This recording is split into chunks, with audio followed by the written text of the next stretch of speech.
The massive council chamber stretched out like a metal ocean. Hundreds of alien beings filled the curved seats that rose up toward the domed ceiling.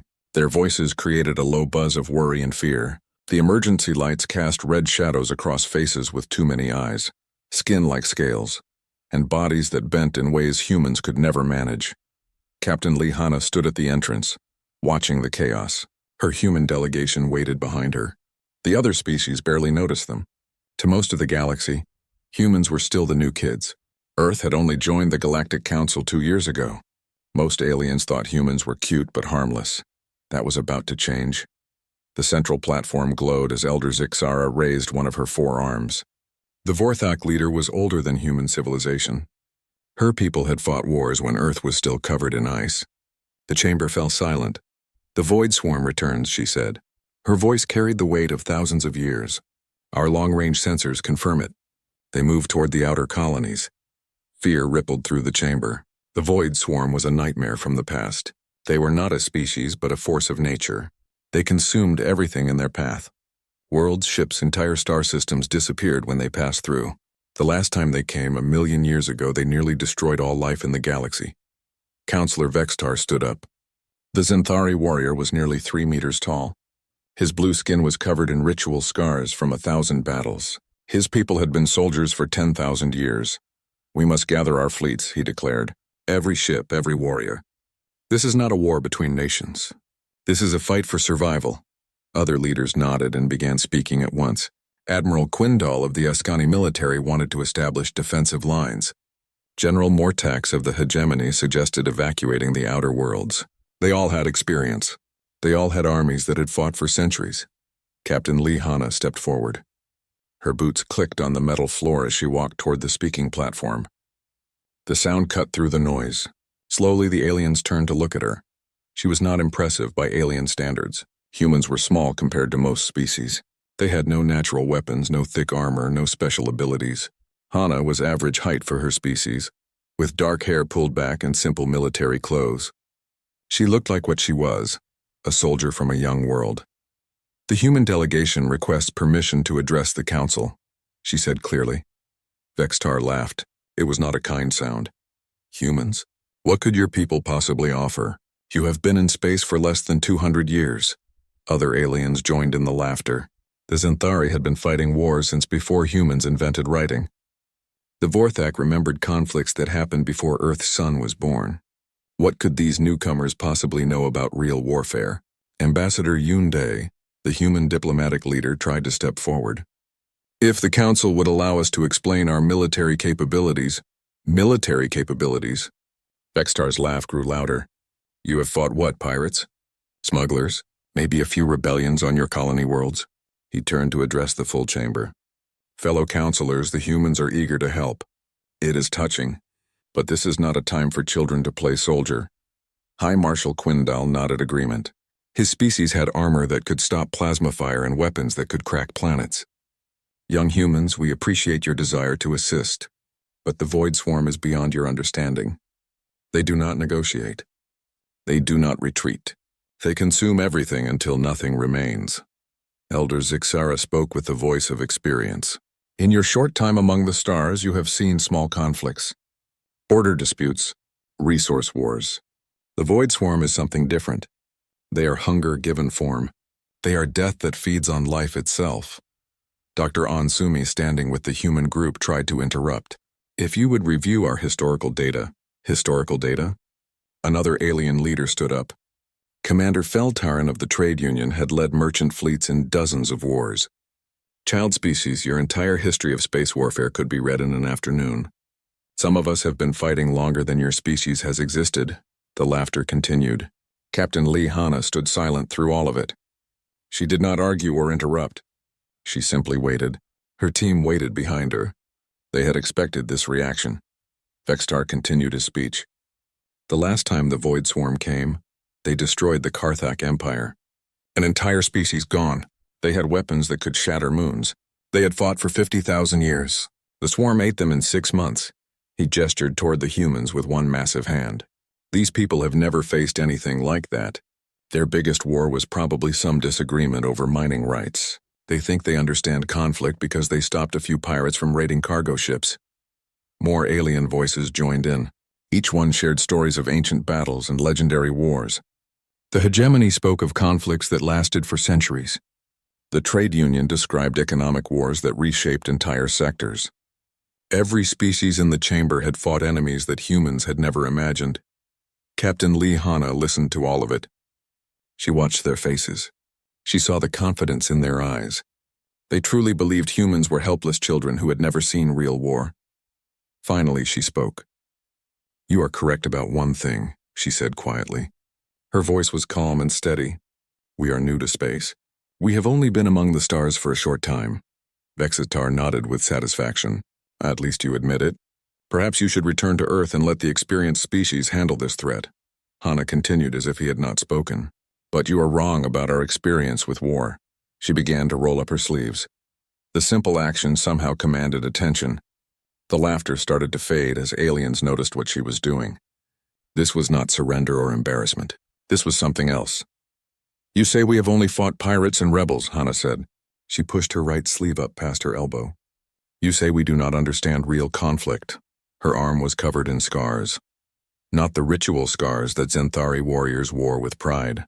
Not the battle marks that Ascani soldiers displayed as trophies. These were different. They told a story that the aliens could not read. Chemical burns that had healed badly. Surgical cuts that spoke of field medicine under impossible conditions.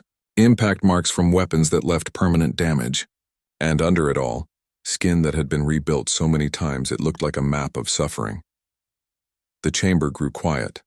Hanna rolled up her left sleeve. More scars. Older ones. Some that looked like they came from knives. Others from fire. A long, twisted mark that could only have come from a wire or rope. "You want to know what humans understand about war?" she asked. The silence in the chamber was complete now. Even the background hum of the air system seemed loud. She looked directly at Vextar.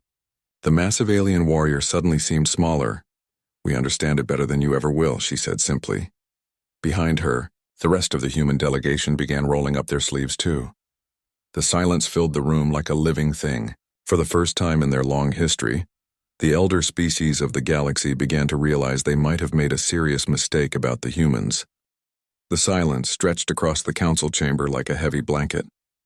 Every alien eye focused on the humans standing at the center platform. Captain Lee Hanna's scars caught the red emergency lighting, creating shadows that seemed to move and shift. Commander Park Jinu stepped forward. His sleeves were already rolled up, revealing arms that told their own story of violence. Old bullet wounds. Knife cuts, burns from explosions. Each mark was a memory of survival against impossible odds. "Perhaps," he said quietly, "we should explain what humans call war." Dr. Ansumi activated a holographic projector. The device was small and simple, nothing like the advanced technology the elder species used. But the images it showed made the aliens lean forward in their seats.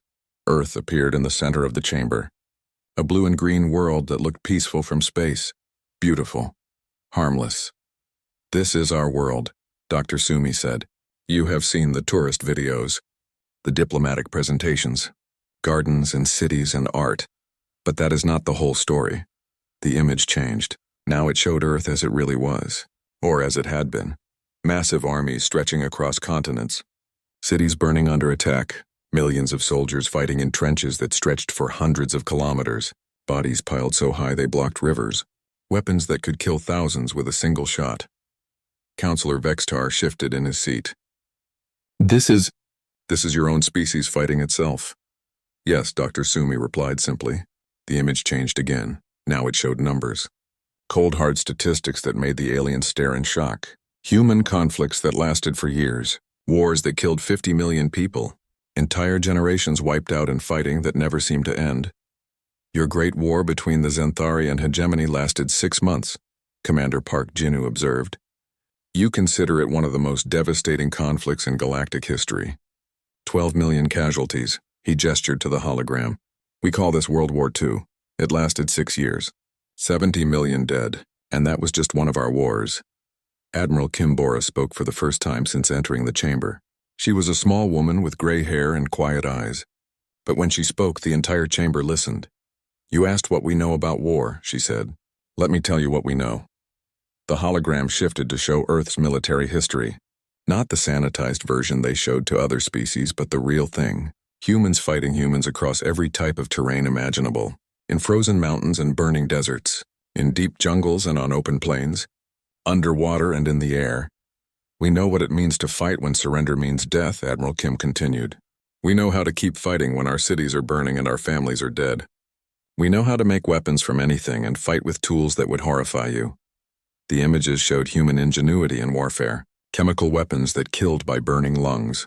Nuclear bombs that turned cities into glass. Biological agents that attacked the human immune system. Landmines that waited for decades to kill children. Torture techniques perfected over centuries. Elder Zixara spoke with a voice that trembled slightly. This is monstrous. How does your species survive this? General Wantai stepped forward. He was the oldest human in the delegation, with white hair and hands that shook slightly. But his voice was steady as stone. We survived because we had to, he said. Our world tried to kill us from the day we crawled out of the caves. Predators that hunted us. Diseases that wiped out entire populations. Ice ages that buried continents. Volcanoes that blocked out the sun. The hologram showed Earth's natural history. Asteroid impacts. Supervolcanic eruptions. Climate changes that destroyed entire ecosystems. Mass extinctions that happened again and again. And through all of that, General Wan continued, the biggest threat to humans was always other humans. Colonel Choi Minho joined the presentation. His face was calm, but his scars told stories that made the aliens uncomfortable. You fight wars for territory, for resources, for honor. We fight wars for survival. The hologram showed human military doctrine, battle strategies that focused not on winning territory, but on completely destroying the enemy's ability to fight. Tactics that accepted massive casualties if it meant victory. Weapons designed not to defeat but to eliminate. When humans go to war, Colonel Choi explained, we do not fight to win. We fight to ensure our enemy can never threaten us again. High Marshal Quindal leaned forward. His warrior's pride was struggling with what he was seeing. But this is total destruction. Where is the honor? Where is the nobility of combat? Captain Lee Hana answered him directly. Honor is a luxury we learned we could not afford. She walked closer to the alien leaders. Her scarred arms caught the light again, and several aliens actually moved back in their seats. You speak of honor in war, she said. You have rules, codes of conduct, ways that civilized species fight each other. You protect civilians. You avoid certain weapons. You negotiate surrender terms. The hologram showed human history again. Cities where every building was a fortress. Civilians making weapons in hidden factories. Children trained to fight before they could read. Old people choosing to die rather than surrender. We tried those rules once, Hana continued. They got us killed. So we learned new rules, simple ones. Win or die. Protect what you love by destroying what threatens it. Show no mercy to enemies who would show none to you. Dr. Ansumi brought up more data. Casualty rates from galactic wars compared to human conflicts. Destruction percentages. Time spent rebuilding after each war ended. Your most devastating conflicts are what we call Tuesday, she said matter-of-factly. The Void Swarm destroyed the Karthak Empire in 6 months. We destroyed each other for thousands of years and kept coming back stronger. Commander Park Jinu gestured to the human delegation. Every person standing here has fought in wars you cannot imagine. Wars where the choice was kill or watch your entire species die. Wars where mercy was suicide and honor was a word for the dead. The aliens sat in stunned silence. They were beginning to understand that their assumptions about humans had been completely wrong. Admiral Kim Bora walked to the center of the platform. You asked what humans know about war. We know that it is not about being the strongest or the most advanced. It is about being willing to do whatever it takes to protect what matters. She looked directly at each alien leader in turn, and we know how to teach others to do the same. The silence returned, but it was different now. Not the shocked quiet of before, but the heavy silence of realization. Elder Zixara spoke slowly. You are offering to help us fight the Void Swarm. No, Captain Lee Hana replied. We are offering to teach you how to win. The chamber remained silent as the implications sank in. The elder species of the galaxy were about to learn what war really meant. 3 days later, the Military Planning Center buzzed with activity. Alien commanders who had fought for centuries sat at tables with human officers who looked like children beside them. But the aliens were listening now. They were learning.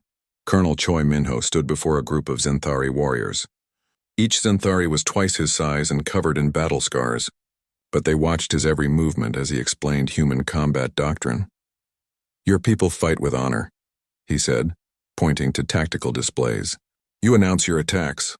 You follow rules of engagement. You give your enemies chances to surrender." The Zenthari nodded. This was how civilized species fought wars. "Forget all of that," Colonel Choi said simply. Commander Vextar, who had been silent since the council meeting, finally spoke. "You ask us to abandon our traditions, our code of honor. I ask you to win," Colonel Choi replied. He changed the display to show Void Swarm attack patterns. "Your enemy does not care about your honor. They will eat your honor along with everything else." On another screen, Dr. Ansumi was teaching alien strategists about human military history. Her students included generals who had commanded armies for hundreds of years. But they listened like students. "The key to understanding human warfare," she explained, "is accepting that war is not a game. It is not a sport with rules. It is survival." Admiral Feltaran of the trade union raised one of his many arms. "But surely there must be limits, lines that civilized beings do not cross." Dr. Sumi showed him images from Earth's history. Cities destroyed utterly. Populations moved or eliminated. Environments poisoned for generations.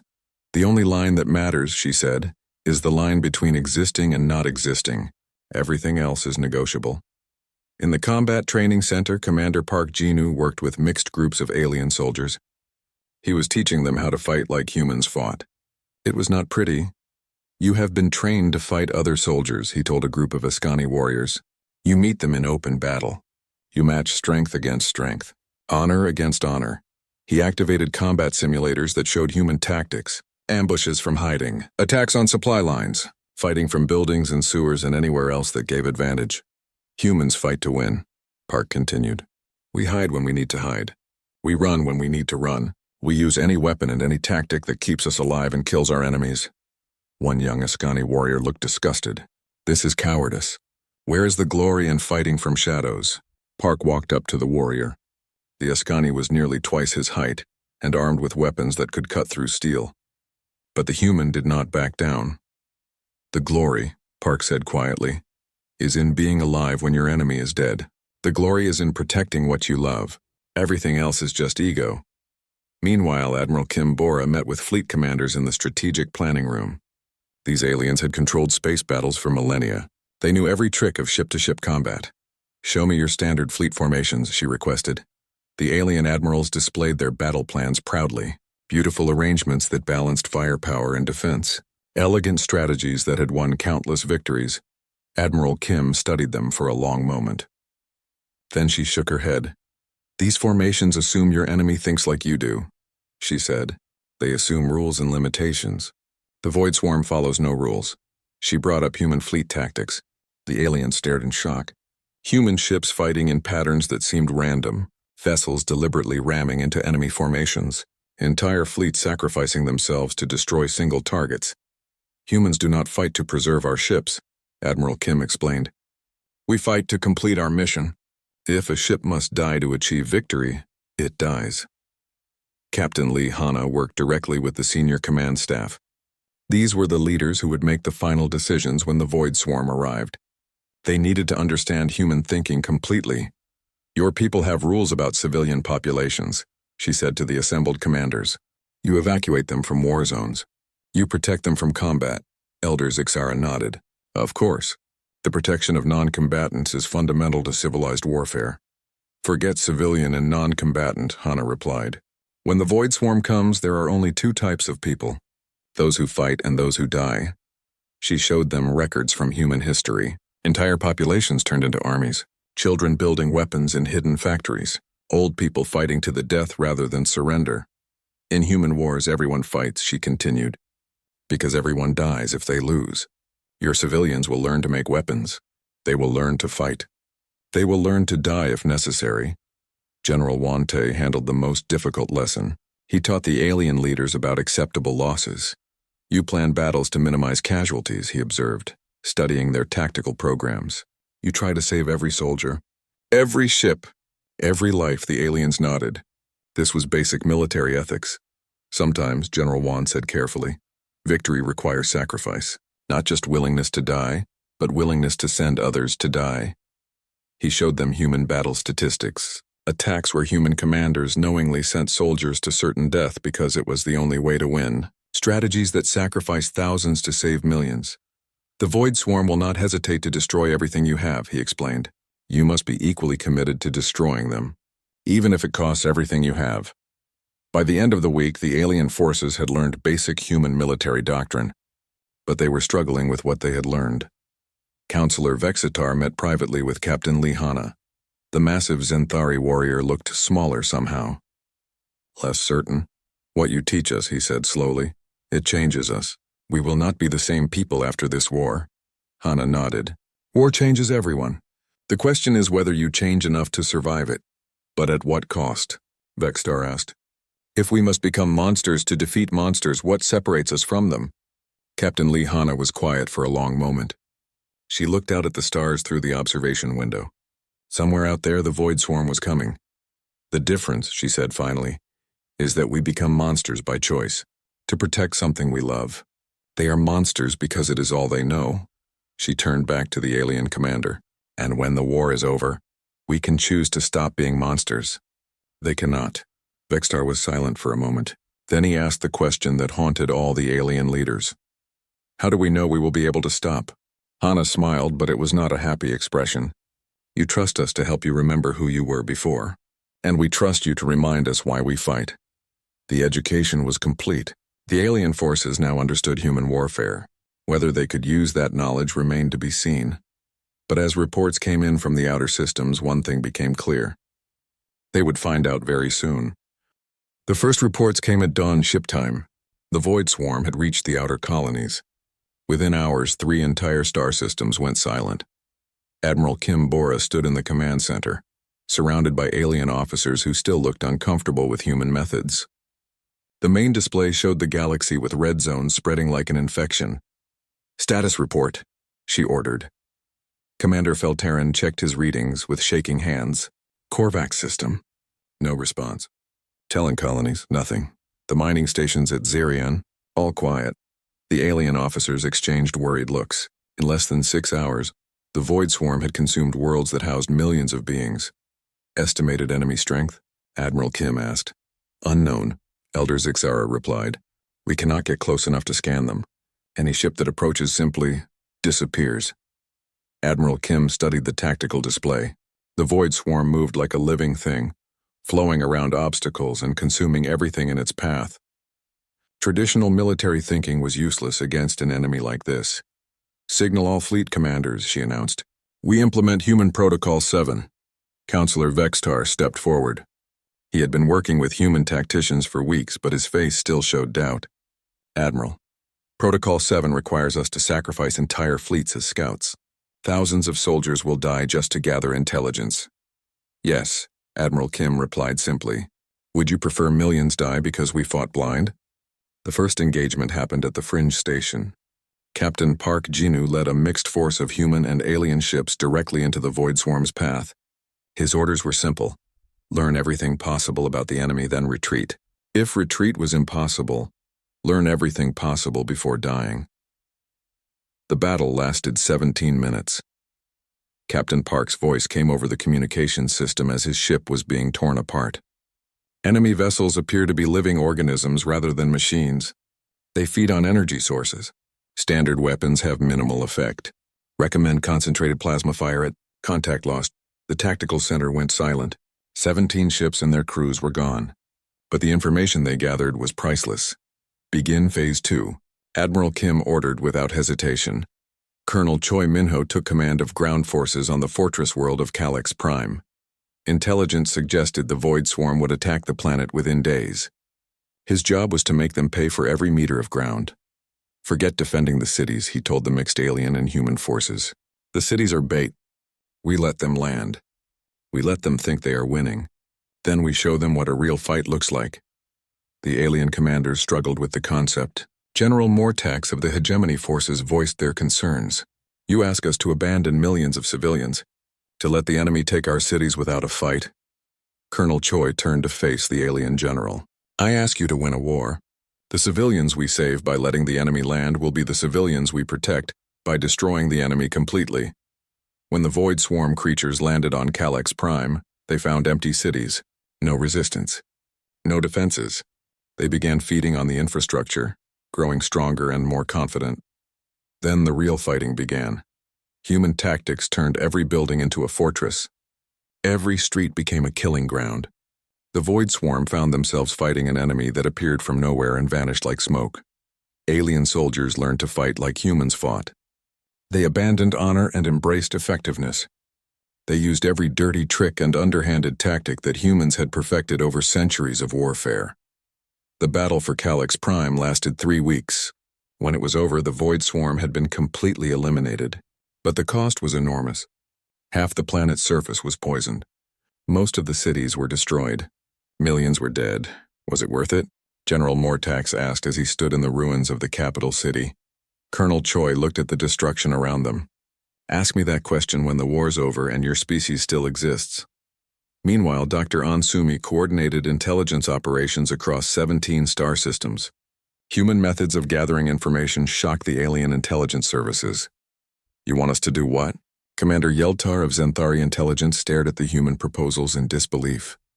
Capture Void Swarm creatures alive, Dr. Sumi replied calmly. Study them. Learn how they think. Find their weaknesses. The risk to our agents would be enormous, Yeltar protested. These creatures consume everything they touch. Dr. Sumi smiled grimly. Then we send agents who are already dying. Volunteers who trade their lives for information. It is how humans have always gathered intelligence about superior enemies. The intelligence operations were brutal and effective. Captured Void Swarm creatures revealed secrets about their biology and behavior. Each piece of information cost lives, but it brought the Alliance closer to understanding their enemy. Captain Lee Hana coordinated the overall strategy from the Central Command ship. She worked 18-hour days, analyzing battle reports and adjusting tactics in real time. The aliens are learning, she reported to the human command staff, but they are still thinking too much like themselves. General Wante reviewed the latest casualty reports. Are we pushing them too hard? Some of these species have never faced losses like this. Captain Hana considered the question. If we do not push them hard enough, they will all die anyway. Better they learn to be ruthless now than learn it too late. The learning process was painful for everyone. Alien commanders who had led honorable campaigns for centuries now gave orders that would have horrified their younger selves. They authorized attacks on civilian areas where Void Swarm creatures were feeding. They sacrificed entire fleets to destroy single enemy formations. Admiral Quindal of the Ascani forces struggled most with the new methods. After a particularly brutal engagement, he met privately with Admiral Kim Bora. My people are calling me a monster, he said quietly. I sent 3,000 ships to certain death to eliminate one Void Swarm cluster. 3,000 ships, Admiral. Crews with families. Young pilots on their first missions. Admiral Kim poured him a cup of tea, a human custom she had shared with many alien commanders. How many ships would have died if you had fought that cluster with traditional tactics? Quindal was quiet for a moment. Intelligence estimates suggested we would need at least 10,000 ships for a conventional assault. Even then, victory was not certain. So you saved 7,000 ships and crews by sacrificing 3,000, Kim observed. And you guaranteed victory instead of hoping for it. But the families of those 3,000, Quindal began. Will live because you made the hard choice, Kim finished. That is what command means. That is what winning costs. As the weeks passed, the combined forces grew more effective. They learned to think like humans thought. They learned to fight like humans fought. Most importantly, they learned to win like humans won. But the Void Swarm was learning too. Each engagement taught them more about their enemies. They began adapting their tactics, avoiding the traps that had worked before. They are getting smarter, Commander Park reported after another battle. They are learning to counter our methods. Captain Lee Hana studied the battle reports. The Void Swarm was indeed adapting. They were becoming more cautious, more strategic. Good, she said finally. The other officers looked at her in surprise. Good? Colonel Choi asked. How is that good? Captain Hana smiled, and for the first time in weeks it was a real smile. Because now they are fighting like us, and no one fights like us better than us. The real war was about to begin. 6 months after the first attack, the war was over. Not won, not ended by treaty or negotiation. Over. The Void Swarm had been completely eliminated from the galaxy.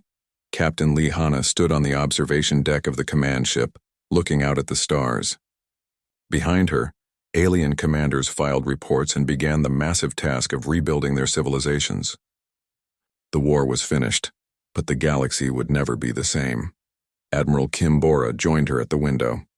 Both women looked tired in ways that sleep could not fix. They had seen things that would stay with them forever. Final casualty reports, Admiral Kim said quietly, handing over a data pad. The numbers were staggering. Entire star systems destroyed. Billions dead. Fleets that had existed for thousands of years reduced to scrap metal. Civilizations that had thrived for millennia now struggling to survive. And the Void Swarm? Captain Hana asked. Gone, Admiral Kim replied simply. Not defeated. Not driven away. Extinct. We hunted down every ship, every creature, every trace of their existence. Nothing remains. They stood in silence for a moment, watching the stars. Somewhere out there, alien worlds were learning to live without the constant fear that had haunted them for 1,000,000 years. Counselor Vextar approached them slowly. The massive Zinthari warrior looked different now. Older, harder. The war had changed him as it had changed everyone. The Galactic Council wishes to discuss the future, he said formally. There are matters to resolve. The council chamber was smaller now. Many species had lost their representatives in the fighting. Others had lost so much of their population that they no longer qualified for full membership. But those who remained gathered to address the new reality. Elder Zixara called the session to order. She looked ancient now, worn down by decisions that had cost millions of lives. We gathered to acknowledge what has occurred and plan for what comes next. She gestured toward the human delegation. 6 months ago, we dismissed these people as inexperienced children. We were wrong. They did not save us from the Void Swarm. They taught us to save ourselves. High Marshal Quindal stood to address the chamber. His proud bearing was unchanged, but his words were different now. The Ascani military has served this council for 8,000 years. We believed we understood warfare. We were wrong. He looked directly at Captain Lee Hana. These humans showed us that we had been playing at war while they had been perfecting it. They taught us what it truly means to fight for survival. Commander Felteran of the trade union added his voice. Our commercial fleets learned tactics that would have been unthinkable before the war. We attacked supply lines that we could not see. We sacrificed cargo ships as weapons. We became something we never thought we could become. General Mortax of the Hegemony Forces spoke last among the alien commanders. My people have always prided themselves on honorable combat. We followed rules. We maintained dignity in war. The humans taught us that dignity is a luxury that dying species cannot afford. Captain Lee Hana rose to respond. The chamber fell silent as it had months ago, but the silence was different now. It held respect instead of dismissal. You learned what you needed to learn, she said simply. You did what needed to be done. The galaxy is safe because you were willing to change. Dr. Ansumi activated a holographic display showing the final battle statistics. The numbers told the story of a war unlike any the galaxy had ever seen. Human casualties. 40% of our military forces, she reported. Alien casualties. 60% across all species. Total enemy casualties. 100%. The implications were clear. This had not been a victory in any traditional sense. It had been a mutual act of survival that cost almost everything. Colonel Choi Min-ho addressed the practical concerns. Reconstruction will take decades. Some worlds may never recover, but you will recover, because you learn to do whatever it takes to survive. Elder Zixara asked the question that everyone was thinking. What happens now? How do we go back to being who we were before? General Wante answered with the wisdom of his years. You do not go back. You go forward. You remember who you were, but you do not forget who you became when survival depended on it. Commander Park Jinu added his perspective. Humans have lived with this knowledge for thousands of years. We know what we are capable of in the darkness. But we also know that we choose when to enter that darkness and when to step back into the light. The formal discussions continued for hours. New military alliances were formed. Defense protocols were established. Plans were made for a galaxy that would never again be caught unprepared for existential threats. But the real conversation happened in smaller groups, between species that had fought together and learned terrible lessons about themselves. Admiral Quindal spoke privately with Admiral Kim Bora.